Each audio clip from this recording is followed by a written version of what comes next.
Now, my grandmother was a wonderful person. She taught me how to play the game Monopoly. She understood that the name of the game is to acquire. She would accumulate everything she could, and eventually she became the master of the board. And eventually, every time, she would take my last dollar, and I would quit in utter defeat. And then she would always say the same thing to me. She'd look at me and she'd say, "One day, you'll learn to play the game." One summer, I played Monopoly with a neighbor almost every day, all day long. We'd play Monopoly for hours.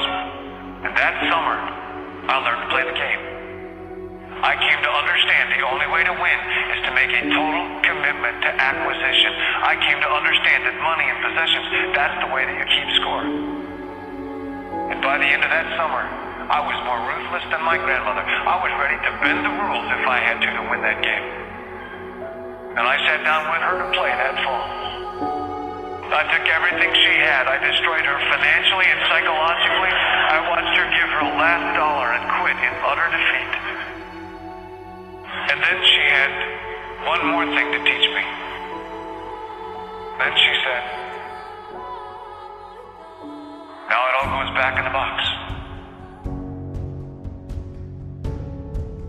All those houses and hotels, all the railroads and utility companies, all that property and all that wonderful money. Now it all goes back in the box. I didn't want it to go back in the box. No, she said, none of it was really yours. You got all heated up about it for a while. But it was around a long time before you sat down at the board. And it will be here after you're gone. Players come, players go. But it all goes back in the box. Houses and cars, titles and clothes, filled barns, bulging portfolios, even your body. Because the fact is that everything I clutch and consume and hoard is going to go back in the box, and I'm going to lose it all. There's not much of an ROI on that.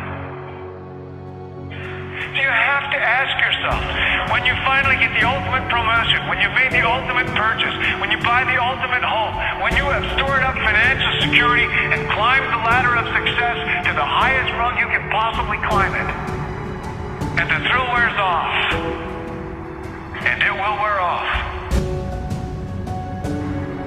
then what? How far do you have to walk down that road before you see where it leads? Surely you understand, it'll never be enough. So you have to ask yourself the question, what matters?